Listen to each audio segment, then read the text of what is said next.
not subscribing. The name. Okay, so if you want to subscribe to my YouTube channel, search for Ayo Item on YouTube. And then you can see the subscription button. It doesn't cost a dime, it's free. Subscription is free, right?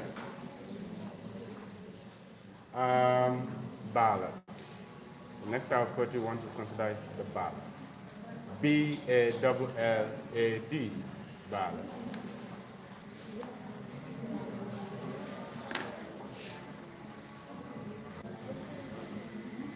So the ballad is a narrative poem. The ballad is a narrative poem, which is rendered in the form of a song. The ballad is a narrative poem rendered in the form of a song.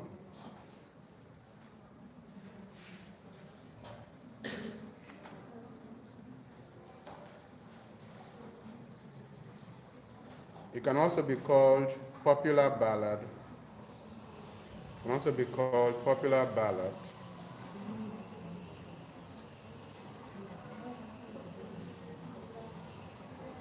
It can also be called popular ballad. You can also call it folk ballad. Folk ballad. F-O-L-K, folk ballad. F-O-L-K, folk ballad.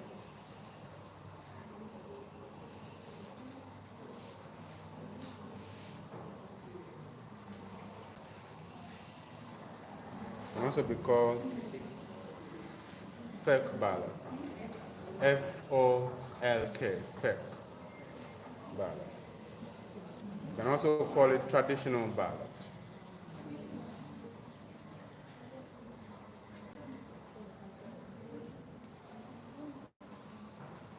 You can also call it traditional ballad.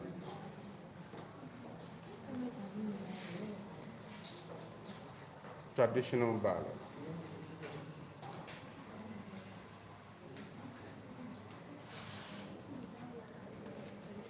Ballads were originally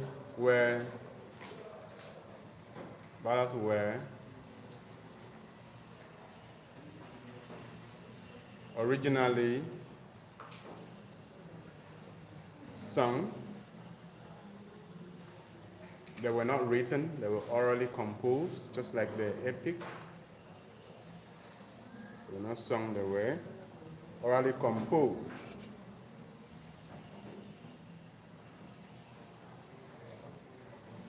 And rendered in the form of songs. Rendered in the form of songs.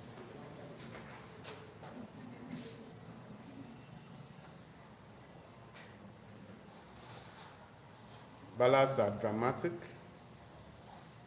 Ballads are dramatic in nature.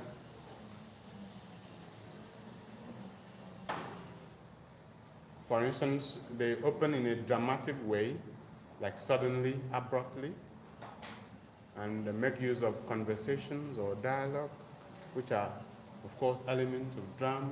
That's why we say that ballads are dramatic.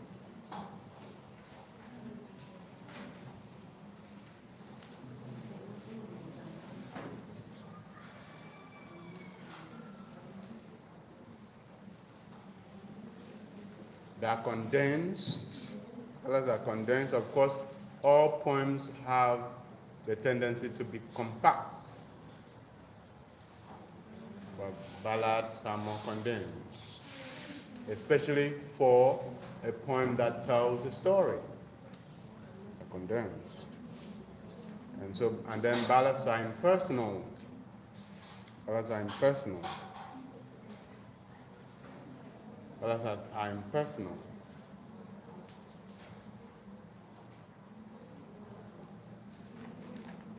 Meaning that the subject matter usually concerns the generality of society.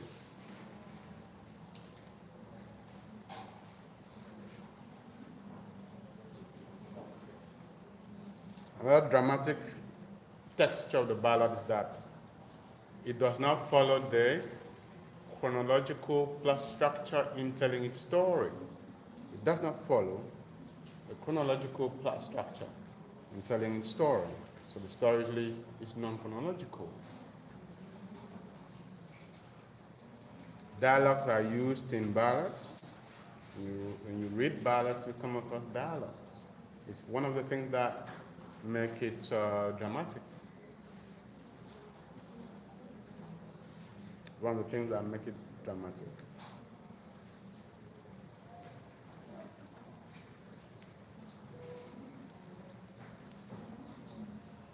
So dialogue is also one of the devices used in the story by the narrator. The narrator tries to be as objective as it is possible in telling the story. The narrator tries to be as objective as it is possible in telling the story. The narrator tries to be as objective as possible in telling the story.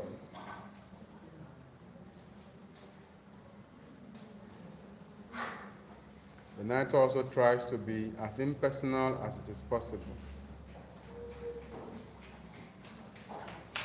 The narrator tries to be as impersonal as it is possible.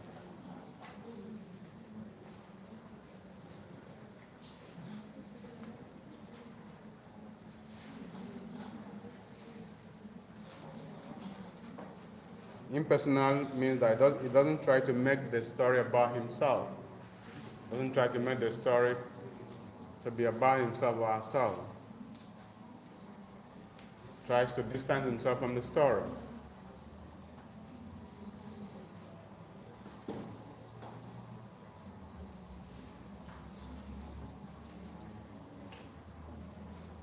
So you take note of that.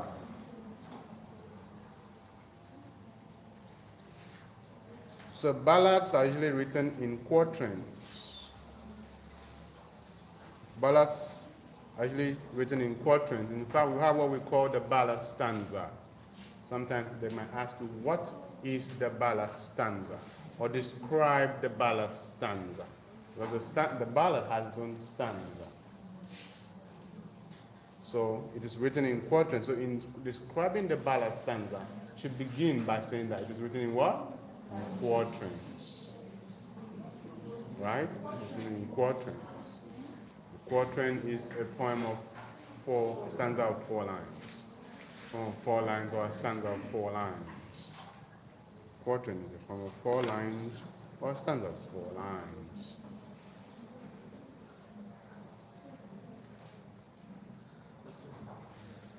So, in the ballad stanza, the first and the third lines have 8 syllables.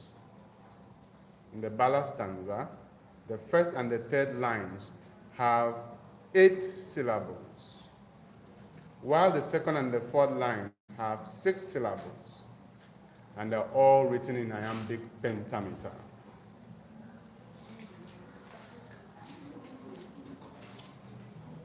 First and third lines have 8 syllables. Second and fourth lines have what? 6 syllables. And are all written in iambic what? Pentameter. So in your describing the ballad stanza, you say that the ballad stanza is written in quatrains, whereby the first and the third lines have 8 syllables, the second and the fourth lines have 6 syllables, all written in iambic pentameter. That is the ballad stanza. It has a rhyme scheme. The ballad stanza has a rhyme scheme. And the rhyme scheme is A, B, C, B. A, B, C, B. A, B, C, B. That's the rhyme scheme. Rhyme scheme. Rhyme scheme is A, B, C, B.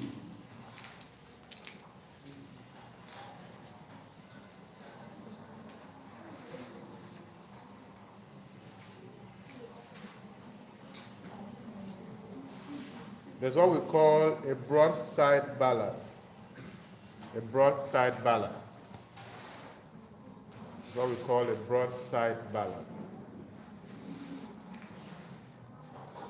Named after the type of paper we use in printing the ballad. Broadside ballad. Named after the type of paper we use in printing the ballad.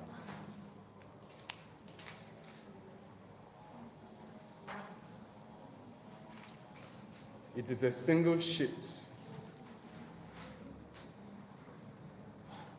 called broadside. It was printed on the side of a single sheet called broadside. Ballads depict current themes and topics. Ballads depict current themes and topics. It's like the newspaper of poetry. It's like the what? Newspaper of poetry. Okay, poetry of current things, or current affairs of poetry, or current affairs in poetry.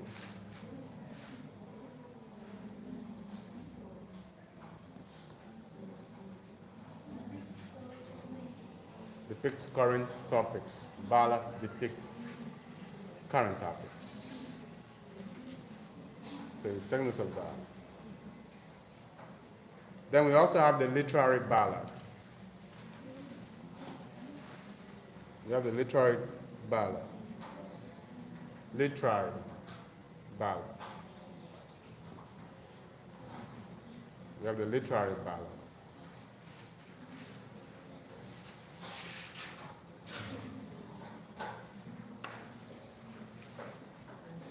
The literary ballad is written down. The literary ballad is written down. And it is influenced by the style and form of the traditional ballad.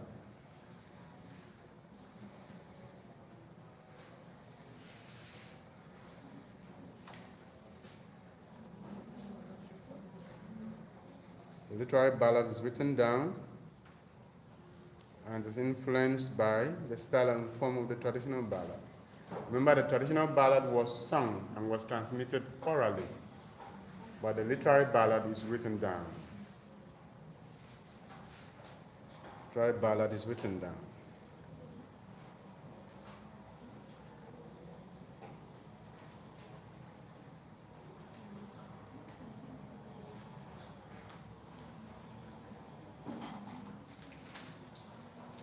So take note of that. An example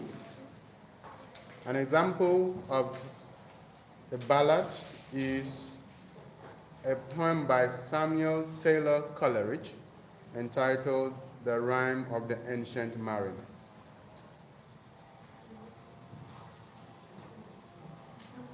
The Rime of the Ancient Mariner.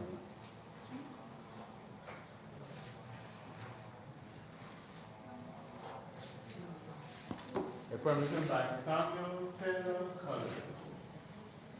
Samuel Taylor Coleridge. The poem is entitled The Rime of the Ancient Mariner. Okay? When you get to year 2, when we are going to study romantic literature, I'm sure you'll be taught the rime of the ancient mariner, because that is where it belongs in English poetry. Romantic, one of the romantic poems. Because it teaches us how to value nature and the consequences of not respecting every aspect of nature, no matter how small.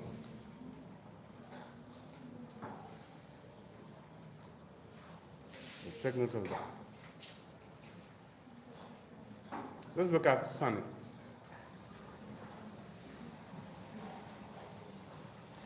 Let us talk about the sonnet.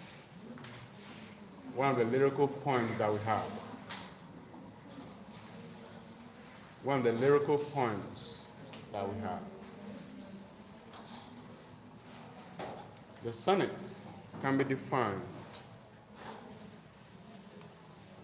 as a poem of 14 lines.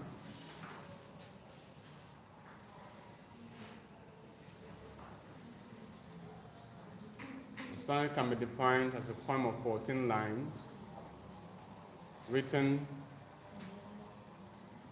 in iambic pentameter.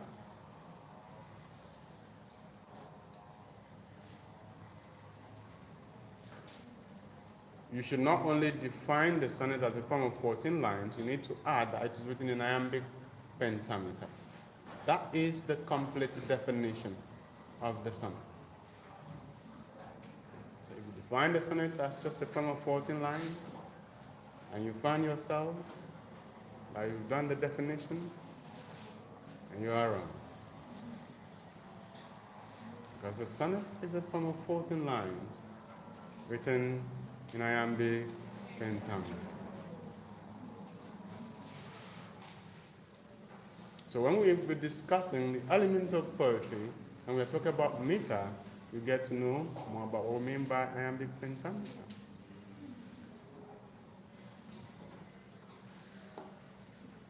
But for now, let it suffice that iambic means that the distribution of stressed and unstressed syllables in the poem is one unstressed syllable followed by a stressed syllable. That's iambic.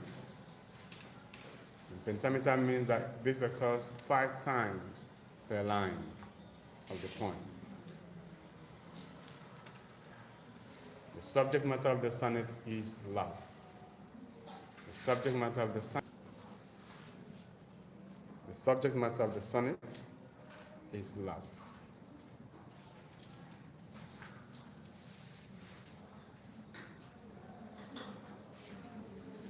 Through this subject matter, other themes can be treated, but the main subject matter of the sonnet is love.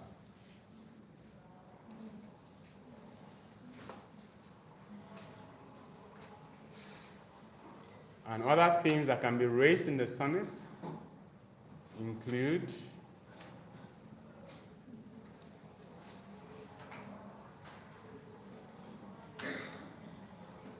the need to get married. The need to get married because time is passing by. That means that the theme of time and change, the theme of mortality and immortality. So when you read the sonnet, you can come across the theme of time and change, the passage of time. The idea that the passage of time brings about changes in human life, including change in age and a change in beauty, especially for the lady. And then the need to do the, all right, to get married and have children.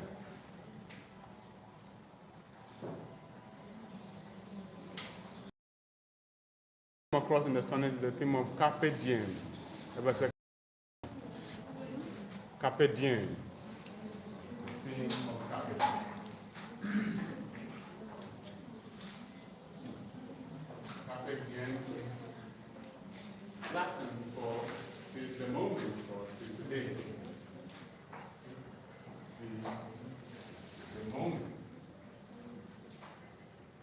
Or seize the day.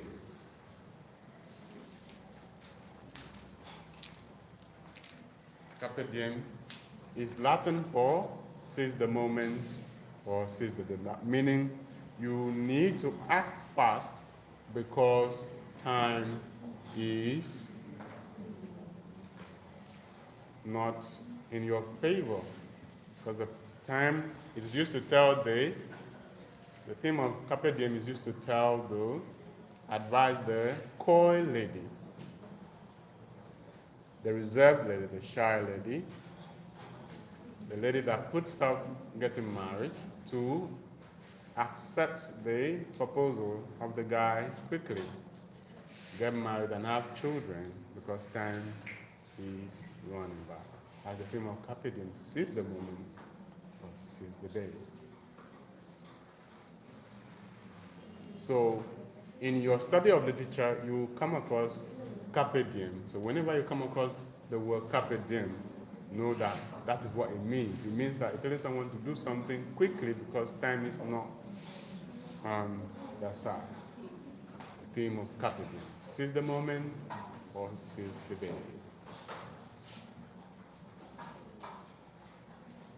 Let's talk about types of sonnets.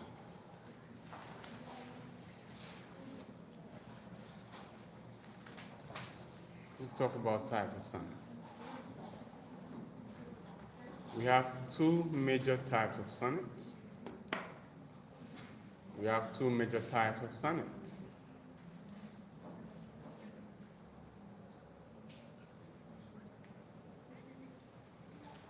The first one is the Italian sonnet. The Italian sonnet.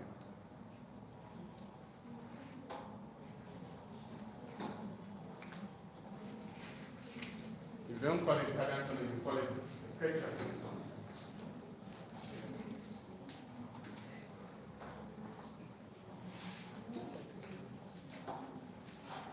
The Italian sonnet or the Petrarch sonnet.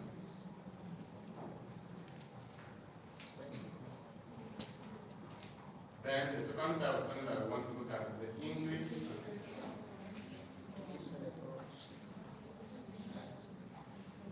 We don't call it the English sonnet.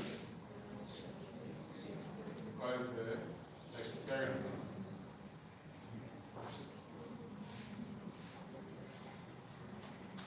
It has a third name, which is there's a Bethany sonnet.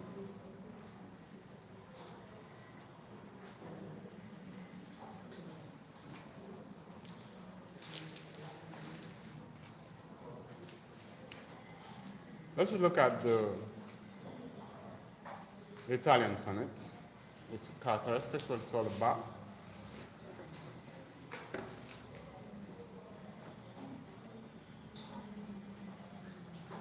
The Italian sonnet was popularized by Francesco Petrarch. Francesco Petrarch.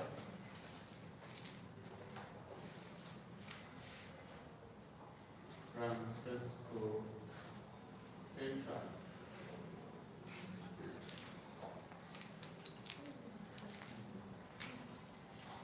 In Italy, and it is from there that the English writers copied down sonnets. Because you see, the English sonnet was copied from the Italian sonnet.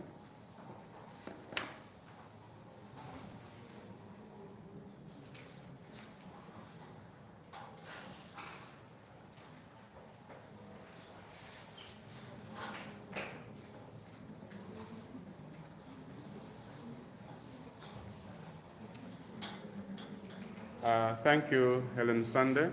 It says, I like the explanations you are giving, Doctor.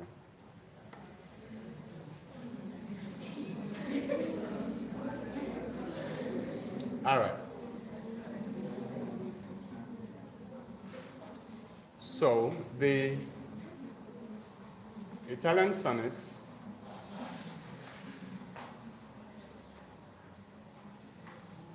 has 2 parts.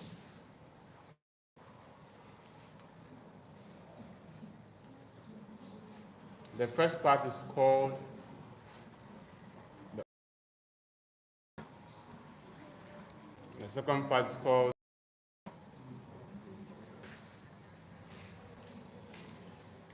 octave sestet. Octave, first part, second part sestet. Octave is the first 8 lines. Sestet is the last 6 lines.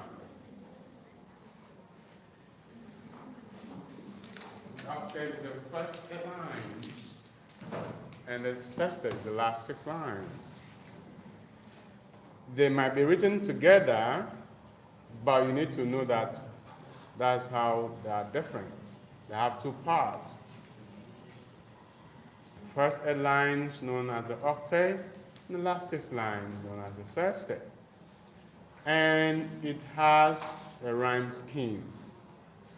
It is the rhyme scheme that gives out the 2 parts of the sonnet. Please note the rhyme scheme.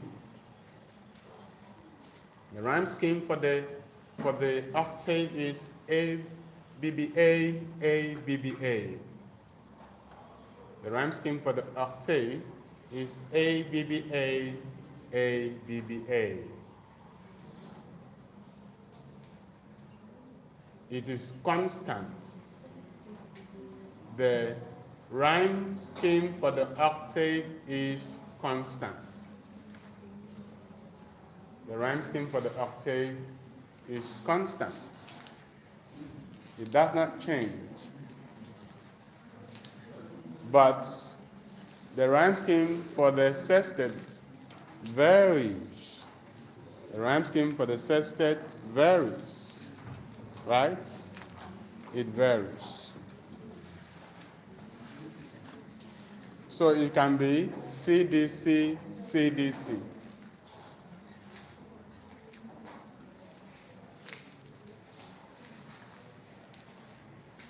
can be CDE, CDE. It can be any other format. It can be CDC, CDC, it can be CDE, CDE, or it can be any other variation. So, in the Italian sonnet, the octave is used to raise the issue. The subject matter of the sonnet is raised in the octave and resolved in the sextet. The subject matter is raised in the octave and resolved in the sextet.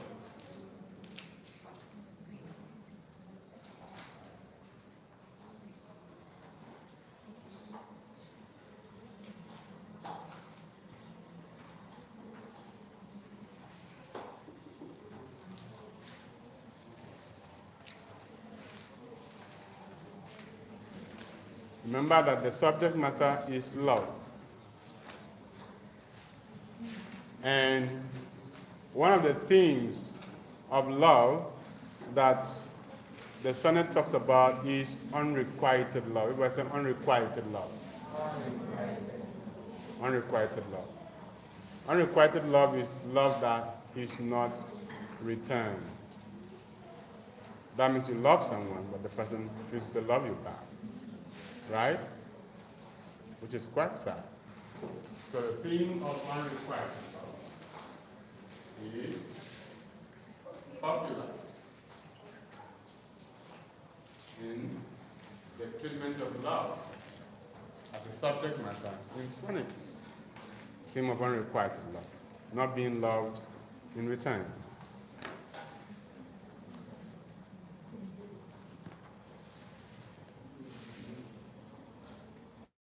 Okay?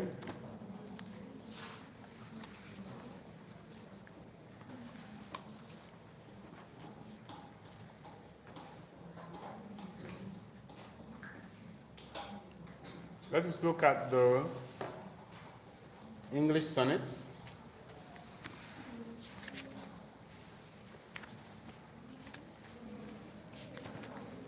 The English sonnet is also called Shakespearean sonnet or Elizabethan sonnet. It is called English sonnet because it was written by English writers who took the form from Rome, Italy, through travels when they traveled to Rome. Remember, in the Renaissance, when the sonnet was popular, The Renaissance, when the sonnet is popular,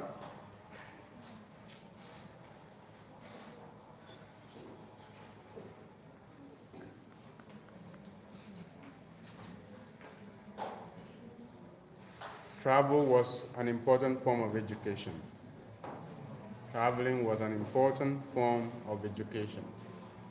In the Renaissance, when the sonnet form was popular,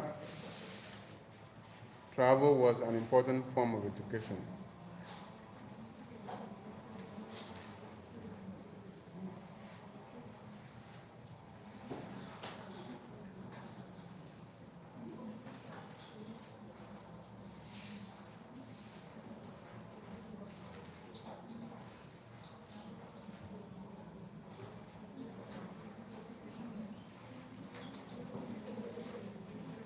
So take note of that. So when the English writers traveled to Rome, they saw the sonnet form and took it back to England. But in their practicing of the form, they modified it so that we have the form that is called English sonnet. Now, one writer who popularized the new form is William Shakespeare. He wrote not less than 154 sonnets, which made the form to be called after him. And because the sonnet form was practiced during the time of Queen Elizabeth, it's also called the Elizabethan sonnet. So take note of that as well. Now, the English sonnet has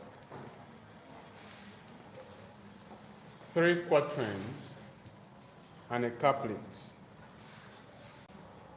The English sonnet has 3 quatrains and a couplet. 3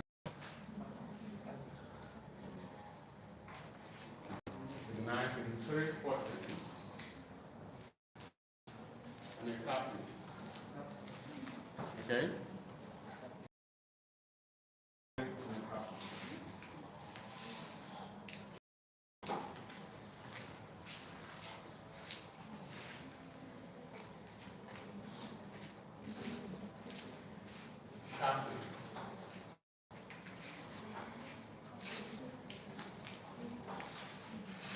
So you have 3 sets of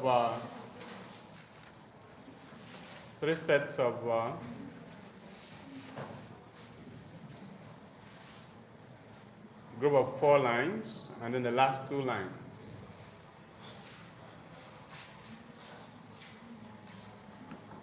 Which makes it 14 lines.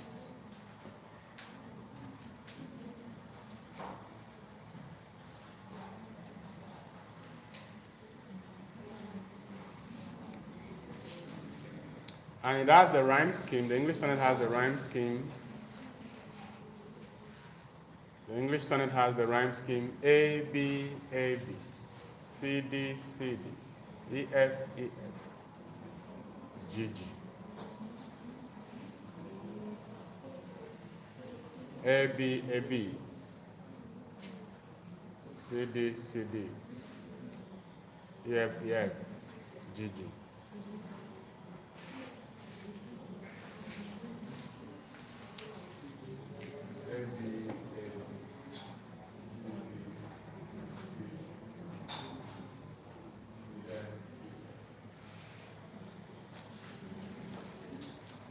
This is the first quatrain, the second quatrain, the third quatrain, the last quatrain. Right?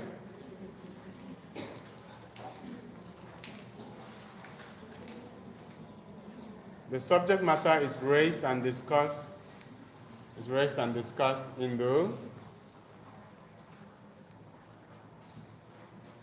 3 quatrains. The subject matter of the sonnet is raised and discussed in the 3 quatrains. And the final couplet provides the poetic and abrupt conclusion to the poem.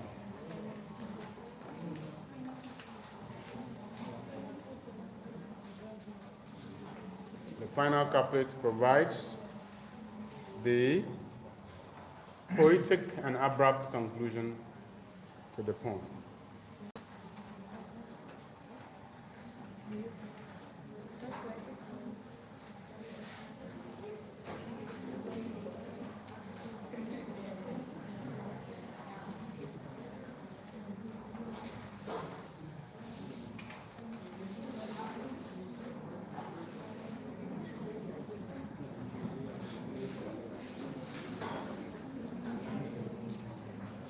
Okay? So if we are studying the sonnets, we have to look to William Shakespeare for inspiration.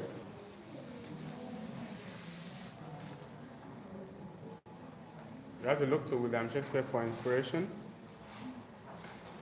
For instance, we can study Sonnet 3 to check the theme of Carpe Diem.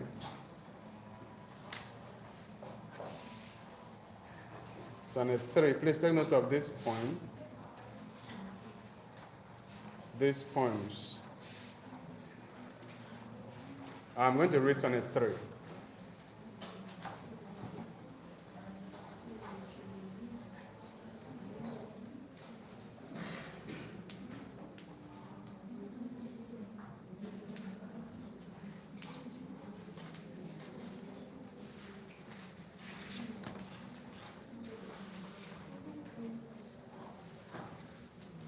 And in it,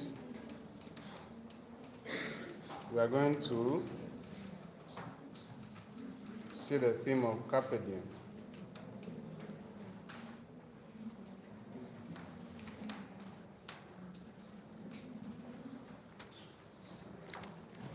So you pay attention.